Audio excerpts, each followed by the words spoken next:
সবাইকে ICT corner YouTube চ্যানেলের পক্ষ থেকে আরো একটি শিক্ষামূলক আপডেট ভিডিওতে স্বাগতম জানাচ্ছি। সম্মানিত ভিউয়ার্স, এই ভিডিওতে কথা বলবো এমপিওভুক্ত স্কুল কলেজে কর্মরত শিক্ষক কর্মচারীদের 2026 সালের মার্চ মাসের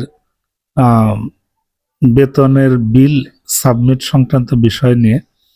আমরা আজকে মার্চ 2026 এই মাসের বেতনের বিল অনলাইনে ইএফটির মাধ্যমে সাবমিটের একটি নোটিশ পেয়েছি। উক্ত নোটিশটি আপনাদের সাথে ইতোমধ্যে আমি আইসিটি কর্নার ফেসবুক পেজ এবং গ্রুপে শেয়ার করে দিয়েছি। সেখানে গেলেই আপনারা মূল নোটিশটি পাবেন। তো আমরা অনলাইনে চেক করে দেখেছি যে মার্চ মাসের বেতন অনলাইনে যুক্ত হয়েছে। আপনারা কালক্ষেপণ না করে অতি দ্রুত এমপিওর অর্থ পেতে নির্ধারিত সময়ের মধ্যে বিল সাবমিট করবেন। আর বিল সাবমিটের যে লিঙ্ক আগে যেটা ব্যবহার করেছেন এখনো সেটি ব্যবহার করতে হবে। তারপরেও লিঙ্কটি কিন্তু স্ক্রিনে দেখতে পাচ্ছেন যে apps.emis.gov.bd এই অপশনে যদি আপনারা যান বা এই অ্যাড্রেসে গেলে আপনারা বিল সাবমিটের অপশন পাবেন। প্রতি মাসে আপনারা যেভাবে বিল সাবমিট করেন এ মাসেও বিল সাবমিট একই ধরনের। আপনারা আগামী 28 মার্চ 2026 তারিখের মধ্যে অবশ্যই বিল সাবমিট করবেন। এ ব্যাপারে মাধ্যমিক ও উচ্চশিক্ষা অধিদপ্তর মাওসি থেকে একটি চিঠি বা বিল সাবমিটের যে নোটিশ সেটি কিন্তু ইস্যু করা হয়েছে। প্রতি মাসেই কর্তৃপক্ষ এই নোটিশটা জারি করে থাকে। তবে বিল সাবমিটের জন্য বারবার নোটিশ না দিয়ে যদি সুনির্দিষ্ট একটা তারিখ ফিক্সড করা থাকে সেটি সবার জন্য ভালো হয়, ঠিক আছে। কিন্তু প্রায় 2 বছর অতিবাহিত হচ্ছে, আমাদের এই ইএফটির যে প্রকৃত স্বাদ আমরা কিন্তু পাচ্ছি না।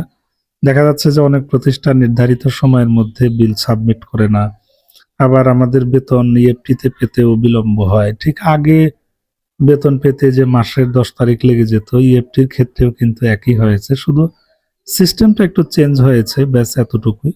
তবুও কর্তৃপক্ষকে ধন্যবাদ সিস্টেমটা পরিবর্তন করার জন্য। তবে ইএফটিতে বিল সাবমিটের একটা নির্দিষ্ট তারিখ যদি ফিক্সড করা থাকে এবং বেতন বোনাস আসারও যদি একটা ফিক্সড টাইম থাকে তাহলে সেটা নিঃসন্দেহে সকলের জন্য ভালো হয়। যাই হোক, আপনারা মার্চ মাসের বিল আগামী 28 মার্চ 2026 তারিখের মধ্যে অবশ্যই সাবমিট করবেন। যদিও 28 তারিখ আপনার শনিবার হবে, শিক্ষা প্রতিষ্ঠান বন্ধ, তারপরেও যেহেতু বিলের ব্যাপার সুতরাং এখানে প্রতিষ্ঠান বন্ধ থাকলেও বেতন ভাতা দিয়ে অত্যন্ত গুরুত্বপূর্ণ ব্যাপার, যার কারণে আপনারা অফ ডেতেও কিন্তু এই কাজটি অবশ্যই অগ্রাধিকার দিয়ে করে ফেলবেন। অবশ্য আপনারা করে থাকেন।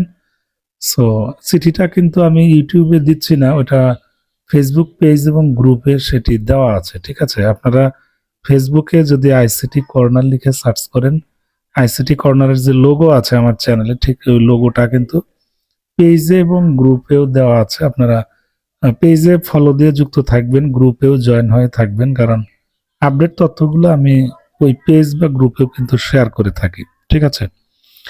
যাই হোক, আপনারা খুব সিম্পলি প্রতিষ্ঠানের এমপিও ইউজার আইডি এবং পাসওয়ার্ড দিয়ে লগ ইন করে অন্যান্য মাসে যেভাবে বিল সাবমিট করেছেন এখানে একইভাবে আপনারা বিল সাবমিট করবেন, ঠিক আছে। বিল সাবমিট সংক্রান্ত কোনো সমস্যার সম্মুখীন হলে অবশ্যই কমেন্টস করবেন, আপনাদেরকে যতটুকু পারি সহযোগিতার চেষ্টা করব। ধন্যবাদ।